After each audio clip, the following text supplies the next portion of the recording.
ia fazer a apresentação, mas eu vou deixar para uma outra pessoa, que é a Tiete também, ela que vai apresentar a Edmeia. Mas antes eu queria dizer assim, ouvir a Edmeia é um prazer. Estar pertinho de você é um prazer. E até ouvir falar da Edmeia é bom, né? Às vezes a gente ouve falar dela, é muito bom, mas pode vir, Edmeia. Quem vai te apresentar vai ser a Dani. O Edson queria falar alguma coisa. A Dani, ela estudou a sua vida, a Dani te segue. Então, a Dani, vou passar para você, tá? Aqui, ó. Ó, o que eu aprontei. Ó. Eu fico vendo e revendo aquele testemunho seu, só para botar as coisas em ordem, assim, bonitinho, ó. Aos 6 anos, você entregou sua vida para Jesus. Aos 7, você já era fluente em inglês e português. E mais tarde você adquiriu o francês, o italiano e o árabe. Mesmo que seja um árabe, nós vai, nós vem. Aos 15 anos, essa moça entrou na universidade. Ela passou em primeiro lugar na PUC. Ela estudou só filosofia, pedagogia, psicologia, música e língua e cultura no Instituto de Cultura Afro-Brasileira da Bahia. Tá certo? Ela é missionária às nações como pregadora do Evangelho, idealizadora e mantenedora do projeto social Casa de Maria e Marta, no Morro Dona Marta, no Rio de Janeiro. É mãe, avó, serva e uma mulher incrível. É você, Edmeia William.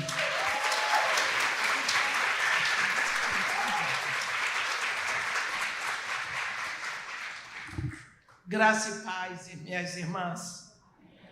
Nós temos um tema que Deus responde, claro, na Bíblia. A Bíblia diz, e eu não vou pedir para ninguém ler, porque eu creio que todos sabem de cor, que quando Deus olha para a terra, Ele vê alguma coisa que Ele não gosta. A Bíblia diz, no princípio criou Deus os céus e a terra. A terra, porém, era sem forma, era vazia. Havia trevas sobre a superfície do abismo e o Espírito de Deus pairava sobre a superfície das águas. Você pensa a terra sem forma, vazia, trevas cobriam aquilo ali. Era o caos.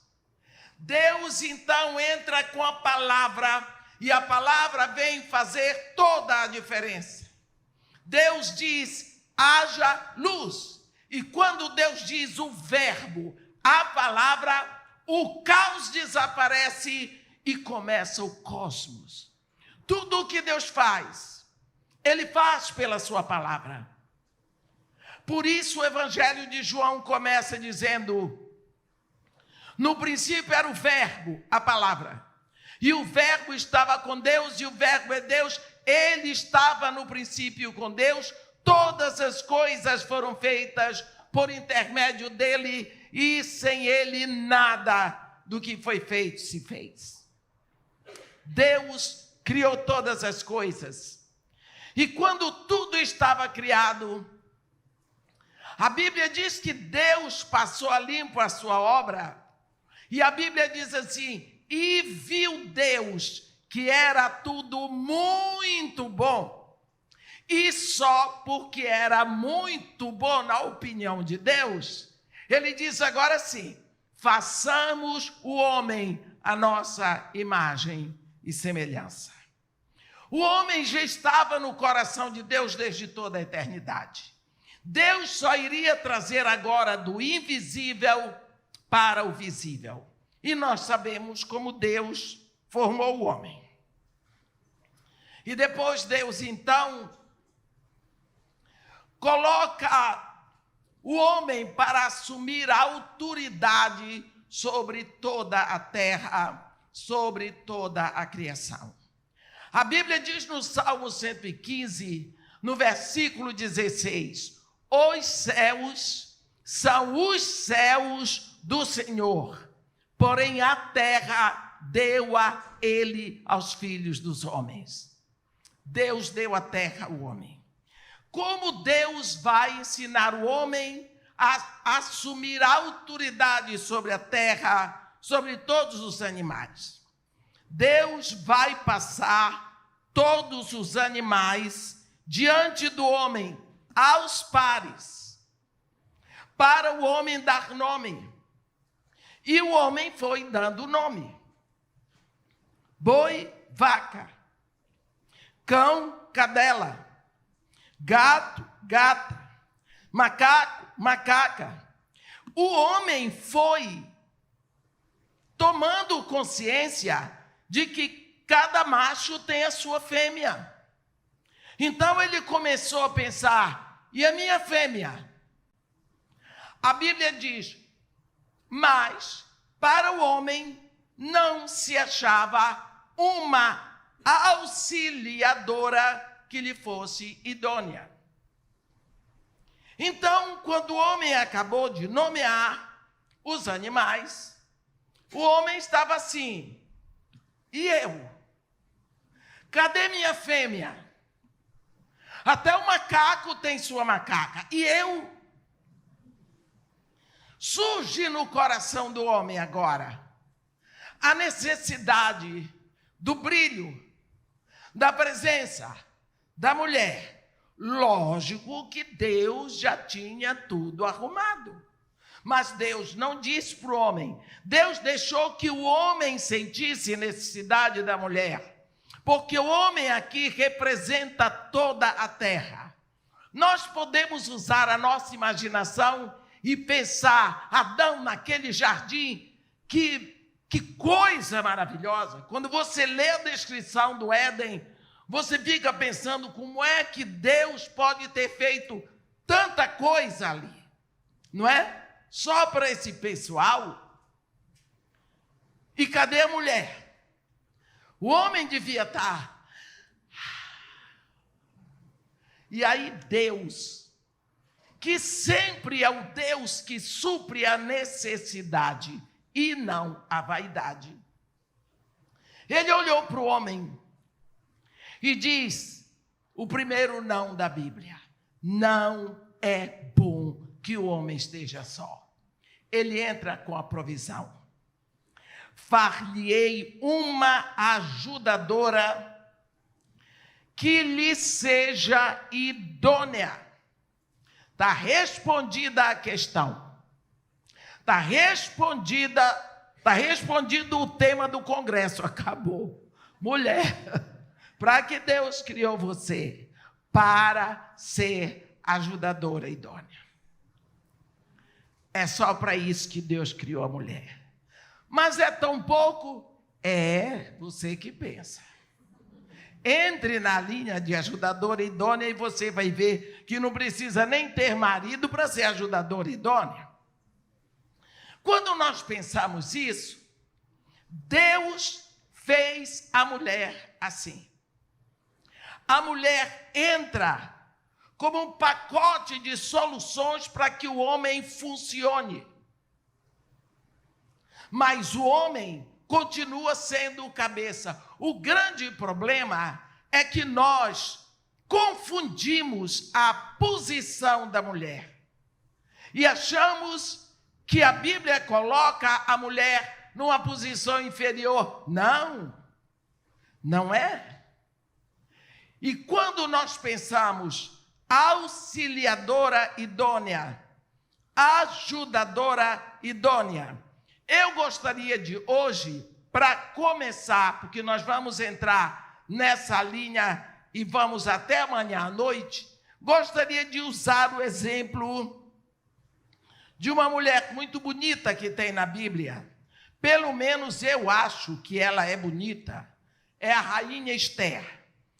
Eu não vou pedir para vocês lerem, porque eu sei que todos conhecem, mas não é por causa disso, é porque senão eu vou gastar o tempo todinho aqui. Mas o livro da rainha Esther fala do momento em que Assuero, a Bíblia diz que Assuero, o grande imperador medo-persa, ele reinava desde a Índia até a Etiópia sobre 127 províncias.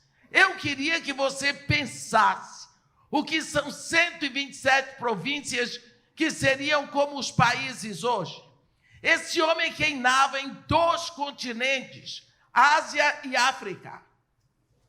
Este homem deu um banquete de 6 meses para dar tempo dele mostrar a riqueza.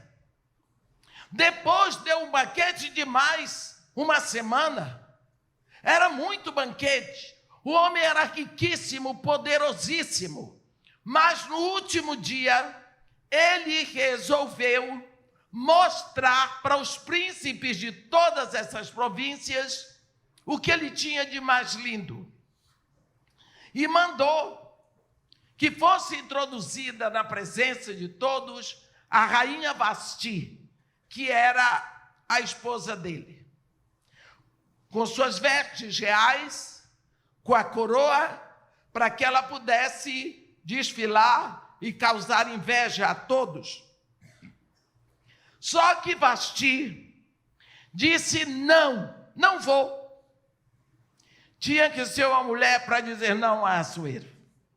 Homem nenhum ousaria dizer não para Assuero.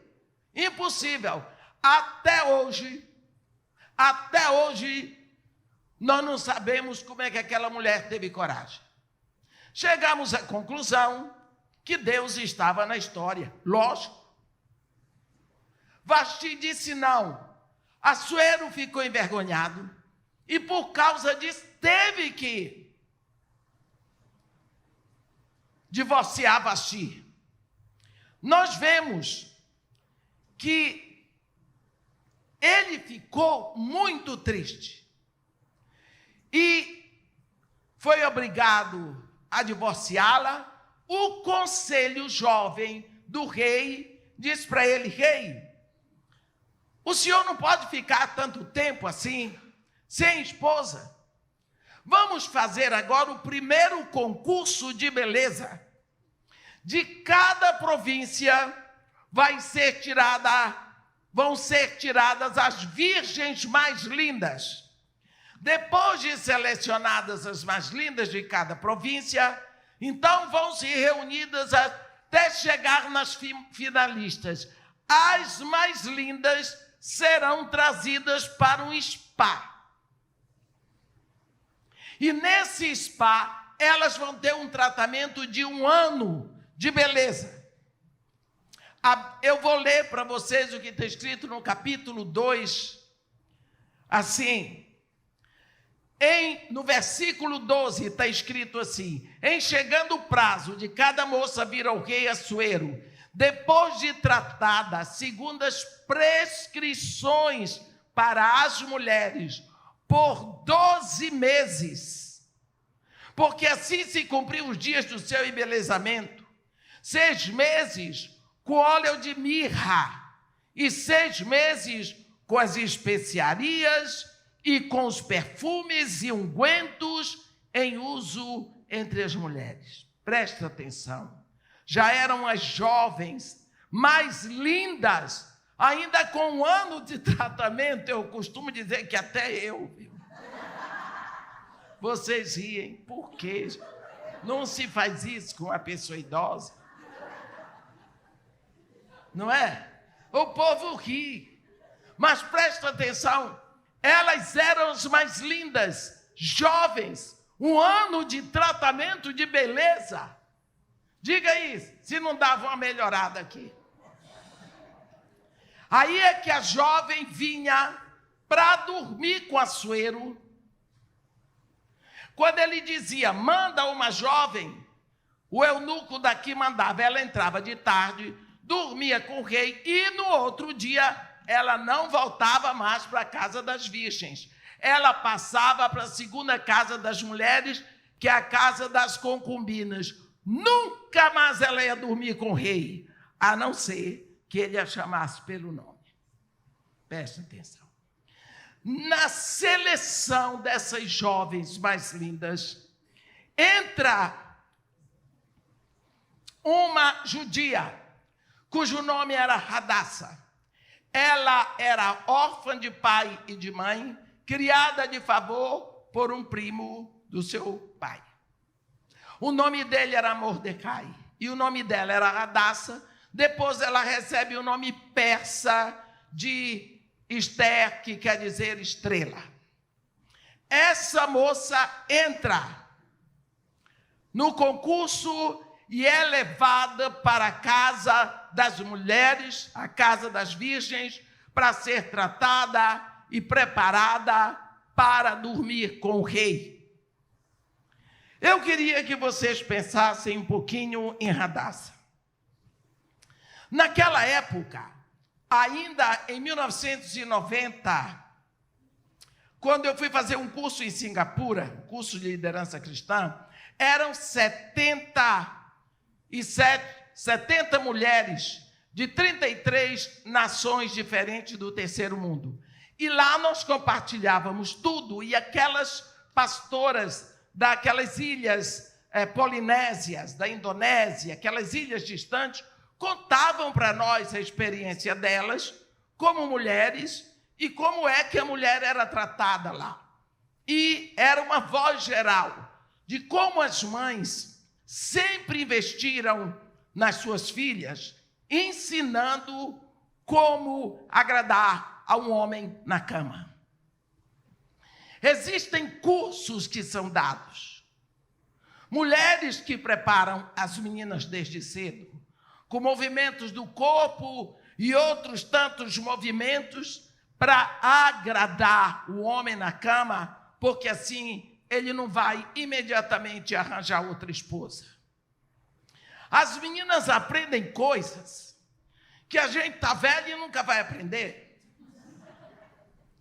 porque é cultura deles. Eu fico pensando, aquelas moças de lá do Espada Esther, elas tinham uma obrigação. Você vai ter que fazer o melhor na cama com o imperador.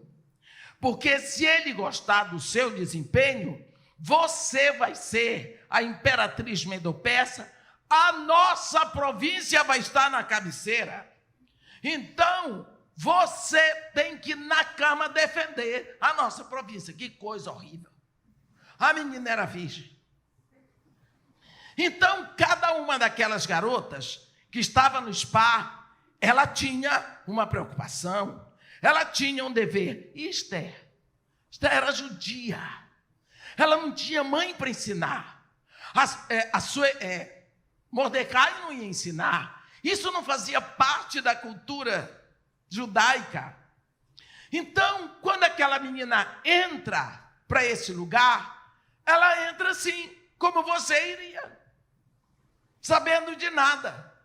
Eu fico imaginando, no dia em que ela foi levada para a casa de Assuero, ela tinha medo dele, porque ele era o opressor do povo judeu. Ela era uma escrava judia. Quando ela entra naquele palácio, nunca pensou de chegar perto, que ela se encontra no quarto de dormir do imperador. Eu não sei o que é que ela fez, não sei se ela chorou, se ela riu, se ela levantou a mão, não sei. Mas nós sabemos o que está escrito.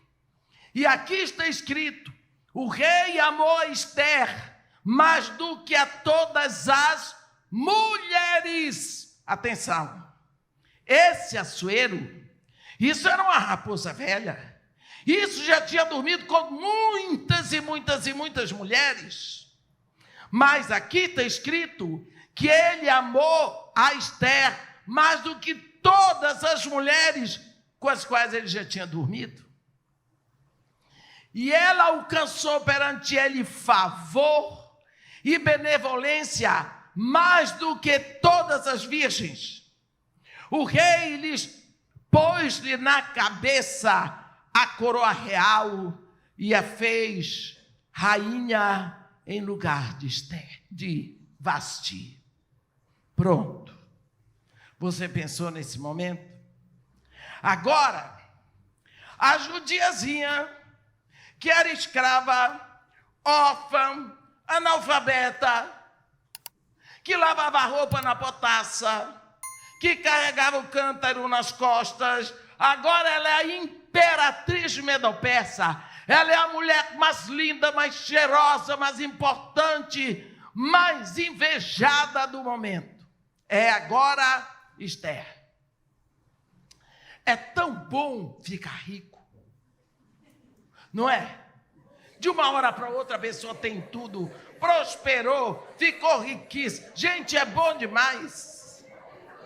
Você acha que Esther não gostou? Esther era normal. Esther era normal. Agora ela tinha tudo, tudo. Imagina só. Acostumou. Aí vai acontecer aquela história de Ramá, que prometeu um dinheiro terrível para os cofres do Assuero, se Assuero desse a ele autoridade para exterminar todos os judeus. O rei disse, tudo bem, bota o dinheiro lá que eu vou executar todos os judeus.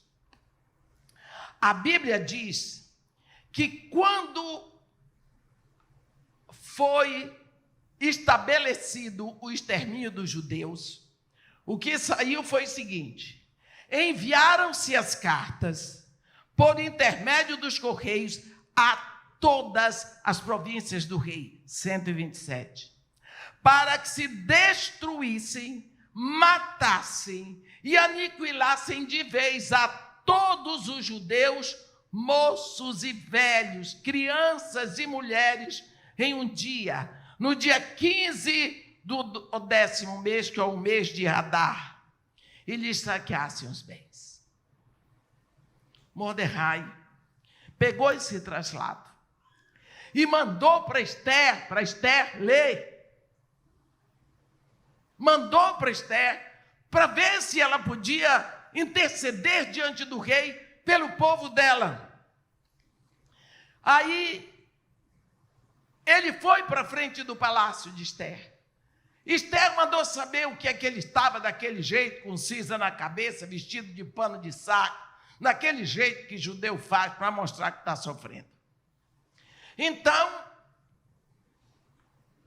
ela mandou saber, ele mandou o traslado, toma, dá para Esther ler, para ela ver o que está proposto para o nosso povo. Quando entregaram para ela, Estherzinha leu, Estherzinha olhou e disse, não tem jeito isso aqui. Olha, vem cá. Olha, você vai e diz para Mordecai o seguinte, presta atenção à frieza, à indiferença dessa mulher. Todos os servos do rei e o povo das províncias do rei sabem que para qualquer homem ou mulher que, sem ser chamado, entrar no pátio interior para avistar-se com o rei, não há senão uma sentença, a de morte. Salvo se o rei estender para ele o cetro de ouro, para que viva. E eu, nesses 30 dias, não fui chamada para entrar ao rei. Está aqui. Diz para Mordecai que eu sinto muito, chorar não posso. Não dá, posso fazer nada. Para ele procurar outro jeito, que eu estou fora disso. Você viu a indiferença dessa moça? Ela viu que estava ordenada que fossem destruídos, mortos, aniquilados de vez todos os judeus, crianças, velhos, moços, homens, mulheres, todos. Aquilo não bateu no coração de Esther. De tão alienada que ela estava, de tão indiferente que ela estava, de tão fria, de tão distante. Onde estava a história dessa moça? Minhas irmãs, nós não temos um passado, nós temos uma história. Cadê a história dela? De onde ela tinha vindo? Não havia um sentimento Não havia uma ligação. Ela estava solta. Depois, se fizesse isso, ela achava que ela seria a última judia na terra. O que se passou no coração dessa moça tão indiferente, tão morta emocionalmente? Quando levaram a resposta de Esther para Mordecai, ele disse que respondesse a Esther: não imagines, olha o que está escrito, capítulo 4, versículo 13. Não imagines que por estares, olhe verbo, na casa do rei, só tu escaparás entre todos os judeus. Ele está dizendo: você não é da família real, você não tem sangue nobre, você não tem linhagem real, você não é de lá. Você não faz parte dessa nobreza, Esther. Você está. Eu estou aqui em Vitória, mas eu não sou daqui de Vitória. Aliás, aqui é Vila Velha. Eu estou aqui em Itaparica, mas eu não sou de Itaparica. Isso faz uma diferença muito grande. Mordecai entrou com uma direta em Esther. Ele disse: não imagine que por estares na casa do rei, só tu escaparás entre todos os judeus, porque ela achou que podia se esconder na linhagem real. De uma hora para outra, ela não era judia. O que Esther era? O quê? Ela ficou perdida. O brilho das riquezas secou as emoções dela.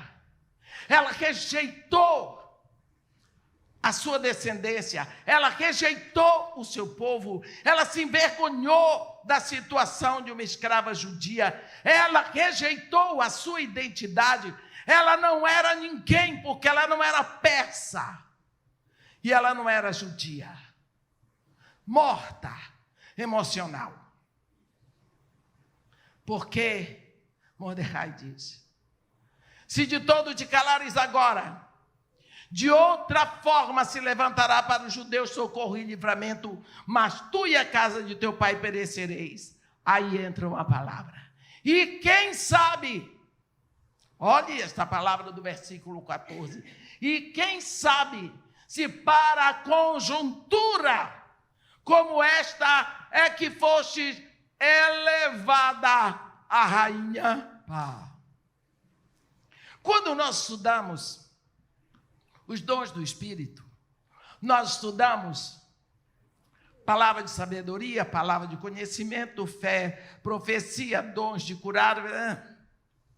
Mas esta palavra de exortação, no capítulo 12 de Romanos, naqueles dons da graça, aqueles dons que o Pai vai distribuindo enquanto Ele está tecendo você no ventre da sua mãe, lá em Romanos 12, Paulo diz que enquanto Deus vai tecendo este corpinho para você, Ele vai entremeando 7 dons do Pai, que são os dons da graça, ou os dons da caris, os dons carimáticos. Profecia, serviço, ensino, exortação, dar ou contribuir, presidir e misericórdia. Aqui tem o dom da exortação. O dom da exortação não significa que ele vai levar você a falar mais ou falar menos. Mas é um dom que lhe capacita a falar forte, direto, sem rodeios, com palavras profundas que calam no seu coração. Um advogado, o melhor advogado não é aquele que fala muito, é aquele que tem o dom da exortação, porque ele fala pouco, rápido, e ele prova para o juiz que Lampião é santo. Ele vai lá. Essa palavra de Mordecai. E quem sabe, se para a conjuntura como esta que tu foste elevada a rainha, pá! Aquilo entrou na cabeça de Estherzinha. deu a meia-noite da Cinderela. Aqui. A carruagem virou uma abóbora. Estherzinha disse: o quê? Aquilo, ó, fez uma mexida aqui.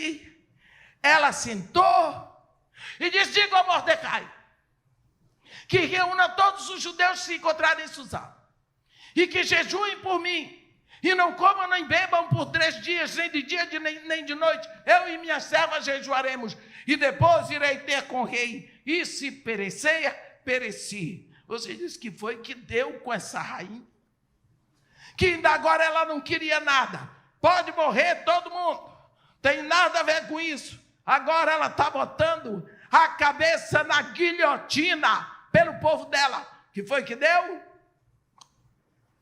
Morreu a Cinderela. Entrou a ajudadora idônea. Quando Deus criou a mulher, Ele criou para esses momentos. Ele criou a mulher com o intuito dela ser a ajudadora idônea. Coitado de Assuero, se Esther não mudasse.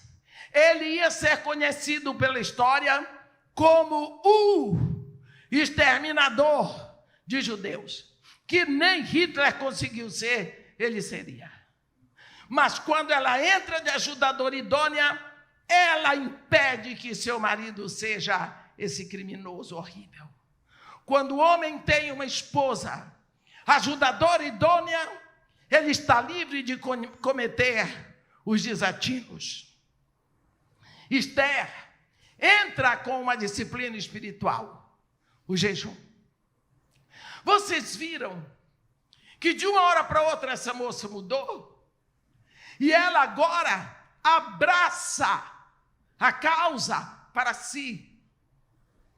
Ela agora é responsável pelo seu povo. Ela agora enfrenta as dificuldades. Ela agora vai à frente. Por quê? Porque ela é mulher. Enquanto ela não ia fazer, ela estava fora do seu papel de mulher. Mas quando ela entra para fazer aquilo para a qual Deus a chamou. Quando Deus lhe fez mulher, primeiro de tudo, Ele a fez, minha irmã, é para pregar só para a mulher ou para o homem também. Está escrito. Os homens vão ouvir porque não tem culpa, está escrito.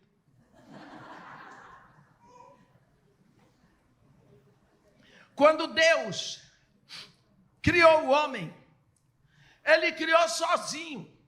Ele foi lá, pegou barro, desenhou o boneco dele, soprou, viu, tudo bem, bonito, Deus. Na hora de fazer a mulher, Deus fez o homem dormir, minha irmã. Fez o homem dormir para o homem não dar sugestão.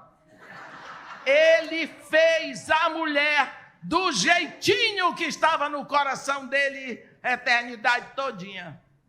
Você já pensou o homem acordado?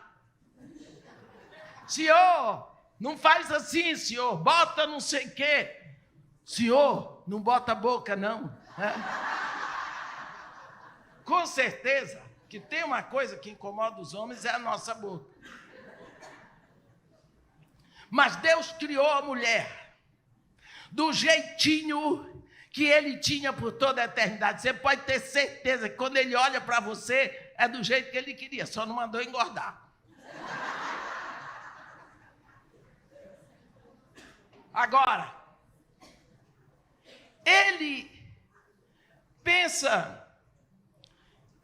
que quando você era pequeno, você tinha seu irmãozinho. Você tinha seu irmãozinho. E vocês brincavam no quintal.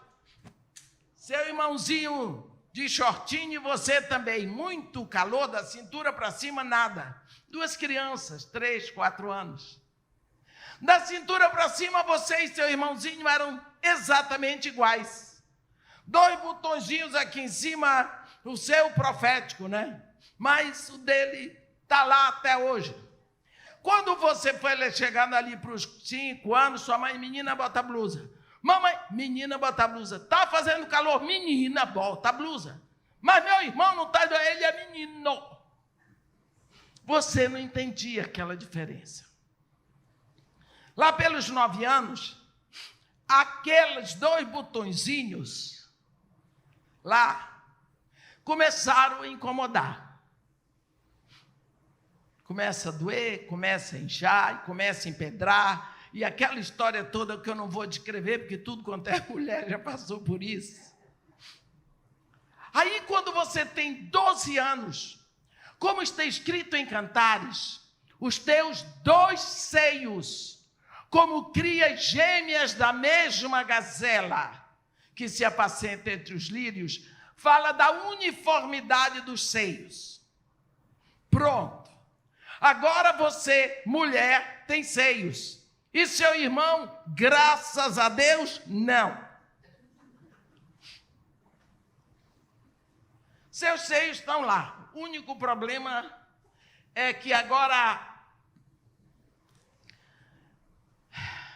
a despesa aumenta. O sutiã está muito caro. Bem, você vai e você completa 14, 15 anos e 18, entra na universidade. E lá pelos 20, 21, você está noiva. E aos 22, 23, você casa. E os seios estão lá. Nunca lhe deram problema, nem hão de dar em nome de Jesus. Aí você engravida. Os seios não dão trabalho. No dia que você é levado para o hospital, porque o seu neném vai nascer, o neném nasce. Ei! Os seios começam a gritar: ei! Olha nós aqui! Somos 2 mamadeiras! Alimento balanceado para o seu bebê na temperatura certa. Não é? E eles começam, empedra daqui, esquenta de lá, tira a criança do seu ventre, ele vem, abocanha o seu mamilo, numa aflição. Eu sempre digo que na hora que ele abocanha o seu marido, você agradece: obrigada, Senhor, que ele não tem dente, porque senão... Não é assim? É assim. E você fica sabendo que Deus lhe deu seios para amamentar o filho que no seu ventre foi formado do seu corpo. Deus foi tecendo, pegando o material do seu corpo e da semente que o pai deixou.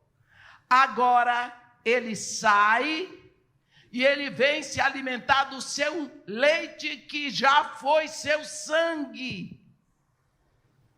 Deus não fez isso com o seu irmão, e nem com homem nenhum. Mas aí está o que Deus fez no seu corpo, quando ele lhe criou mulher. Também ele, na hora de formar você, ele colocou aqui no seu ventre um berço chamado útero. E Deus faz e acontece no seu útero. Todas as vezes, Deus tem um princípio. Um homem com outro homem são 2 homens. Uma mulher com outra mulher são 2 mulheres. Mas um homem com uma mulher formam uma só carne. Todas as vezes que um homem e uma mulher se deitam, eles abrem uma legalidade, aonde Deus pode trazer uma vida. E Deus pega a semente do marido, e ali ele pega daquela semente e ele vai tecer, ali no ventre da mulher, um corpo para aquela vida que ele resolveu trazer. Homem não faz filho, mulher não faz filho. Deus é o único que é Jeová Elohim, o Senhor Deus Criador, com todo o poder para criar. Você não escolheu o filho que você tem, nem seu filho escolheu você para mãe ou para pai. Isso é o negócio que Deus escolheu. Portanto, Deus fez você assim, mulher. Foi Ele que resolveu que você não teria barba. Graças a Deus. Foi Ele que resolveu que você não teria cabelo no peito. Graças a Deus. Foi Ele que resolveu que você não teria aquela voz grossa. Graças a Deus. Ele resolveu tudo para você ser mulher. Uma coisa nós precisamos ver é que Deus fez a mulher tão diferente do homem. Graças a Deus. E os dois se completam.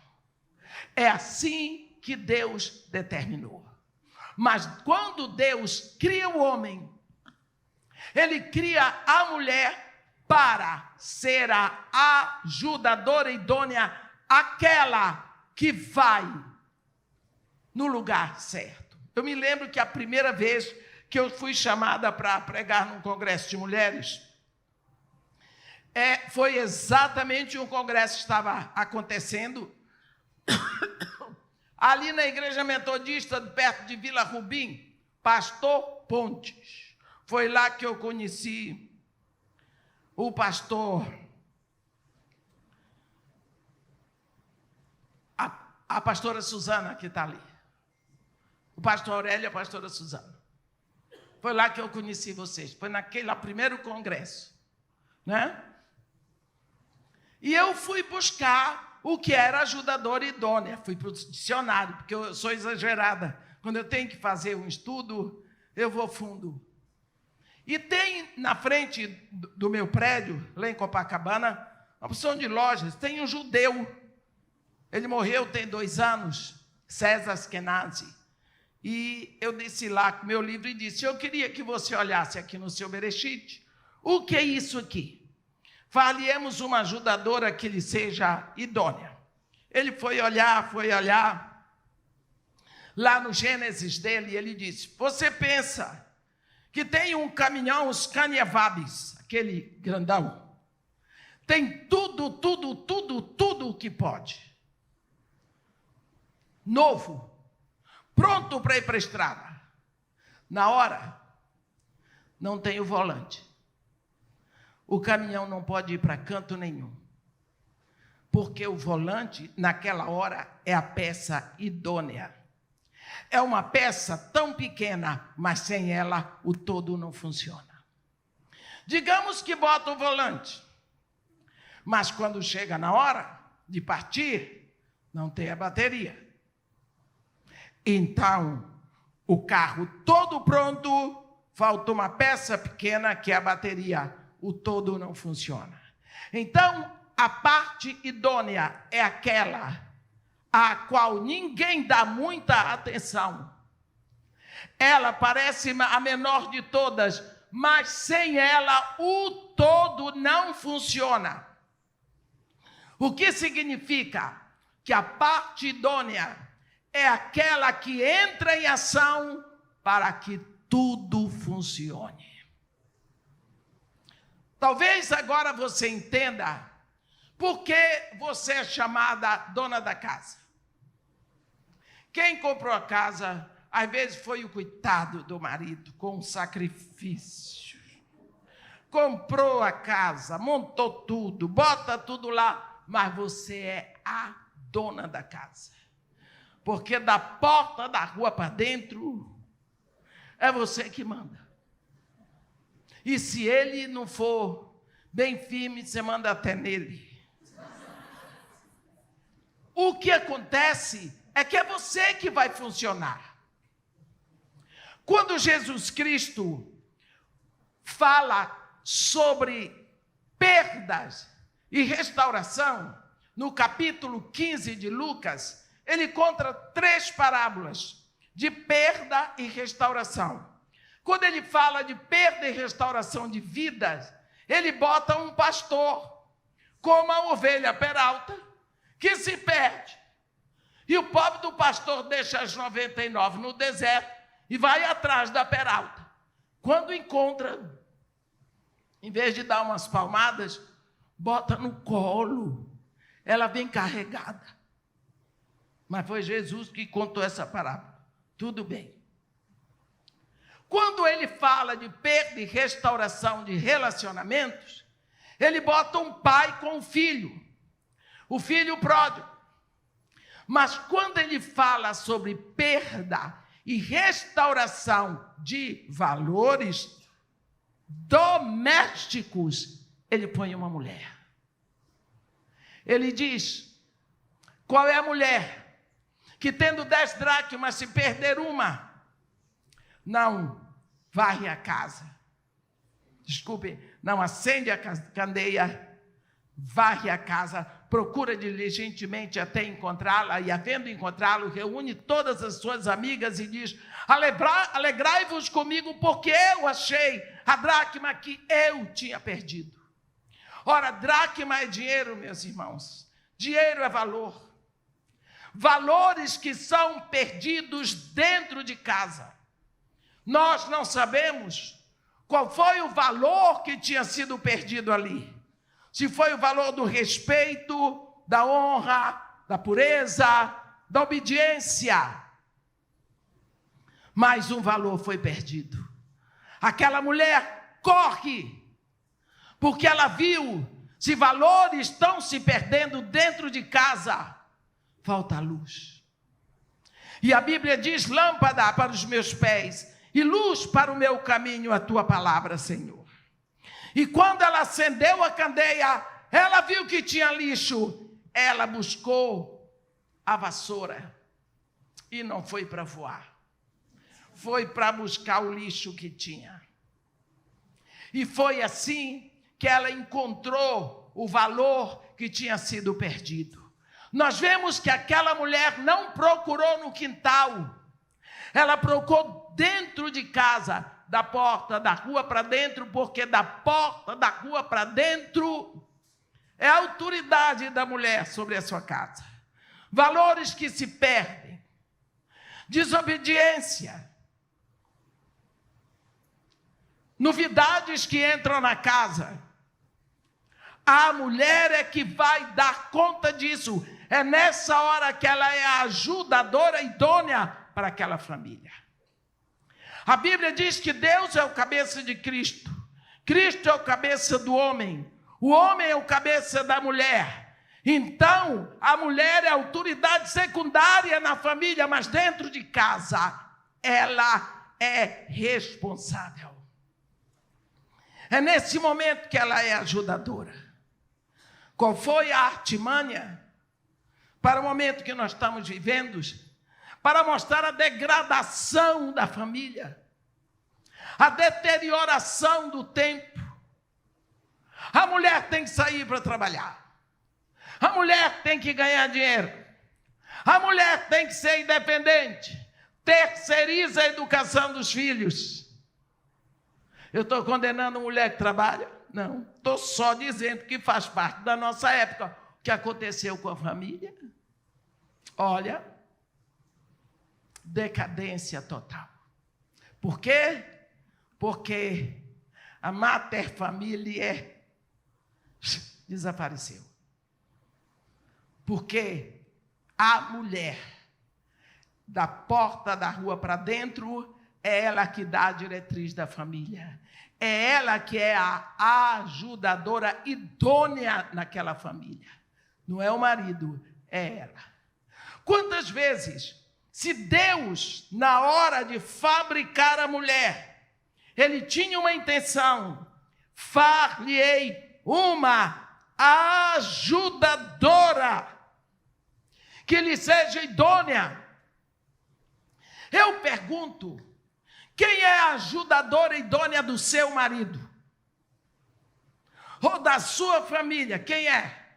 Será que é a babá? Hein? Será que é a secretária dele? Não é para isso que Deus criou a mulher?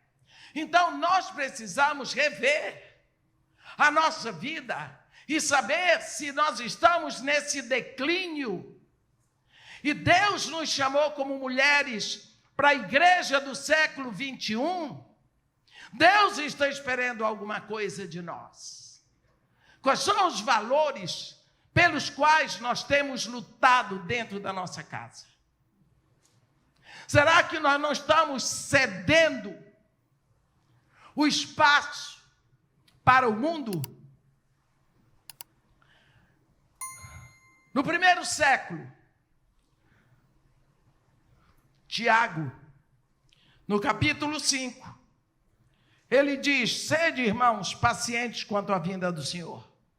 Eis que o lavrador espera com paciência as primeiras e as últimas chuvas para tirar da terra o precioso fruto. Sede também vós pacientes, porque a vinda do Senhor está próxima. Irmãos, não vos queixeis um dos outros, porque o juiz está às portas. Tiago falou isso e escreveu a carta no primeiro século. São passados 20 séculos. Nós estamos no século 21.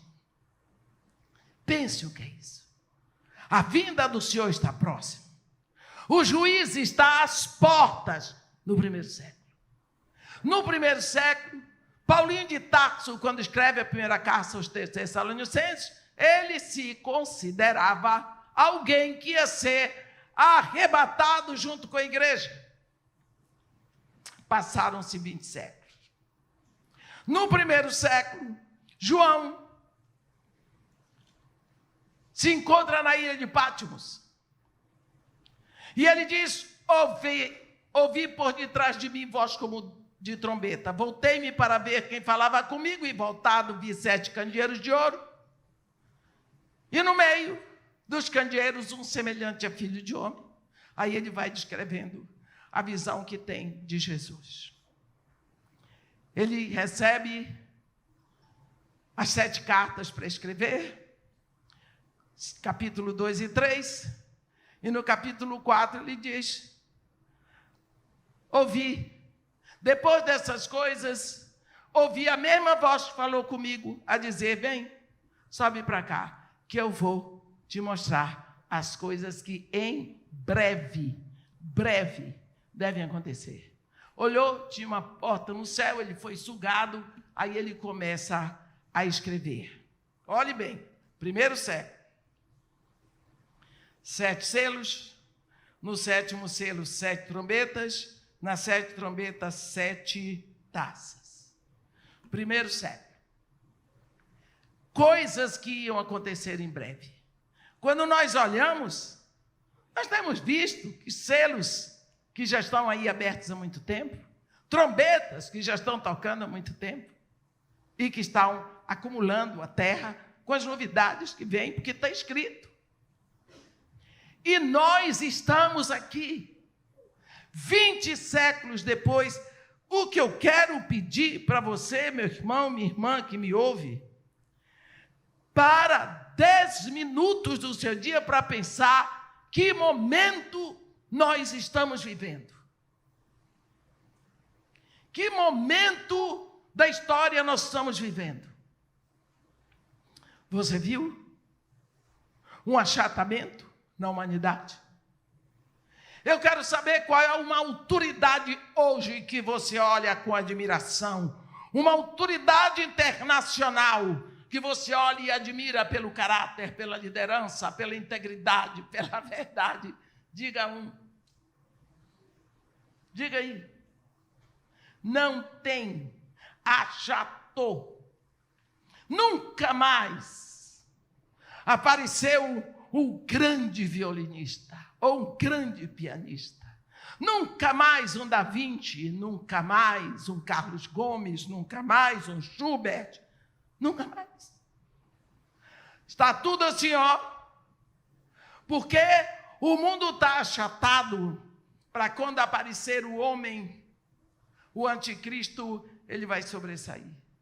O mundo está se preparando para isso. O que eles chamam de nova ordem mundial, que na realidade é o caos universal. Nós somos a geração. Eu digo como Amós, não sou profeta, nem discípulo de profeta, mas eu digo para vocês que nós temos que viver hoje como se o arrebatamento fosse acontecer daqui a 1 minuto. Porque é para isso que nós estamos. Jesus Cristo disse que temos que andar enquanto é dia, porque vai chegar a noite quando não se poderá andar. Nós precisamos abrir os nossos olhos e pensar. Nós estamos aqui por um propósito, e o propósito é de Deus. Porque Deus não chamou você no século XIX para ser mãe, para ser igreja. Porque deixou para chamar você agora? Porque Ele tem um propósito para você agora. Elias fez tudo o que tinha que fazer na época dele. João Batista fez na época dele. Ezequiel, mas você tem que fazer e exercer o seu chamado hoje. Porque é hoje que você está aqui. Portanto, minhas irmãs, mulheres, foi Deus que criou, e criou com propósito. E o propósito é sermos ajudadoras idôneas, o que significa pessoas que trazem solução, pessoas que pensam, pessoas que agem, pessoas que interferem, pessoas que estão prontas a pensar como fazer para que o ambiente onde você está possa melhorar, para que Deus seja louvado e seja glorificado. Se Esther não recebesse uma exortação de Mordecai, o marido dela tinha sido muito infeliz, e ela também. Ela entrou na hora certa, para fazer a coisa certa. Esther não era mais inteligente do que você, não tinha estudado nem 1/10 do que você já estudou. Esther era mulher doméstica, mas ela entrou com uma disciplina espiritual, jejum, e ela foi sem medo. Nós precisamos também saber que Deus está esperando uma resposta nossa, uma atitude nossa, porque Ele já nos deu ventre para parir, seios para amamentar, e nos deu principalmente a certeza que Ele está ao nosso lado como um poderoso guerreiro. Primeiro de tudo, vamos hoje, antes de dormir, pensar: o que será que Deus quer de mim hoje? A mesma coisa que Ele queria de Esther, a mesma coisa que Ele quis da samaritana, a mesma coisa que Ele quis de Maria, mãe de Jesus.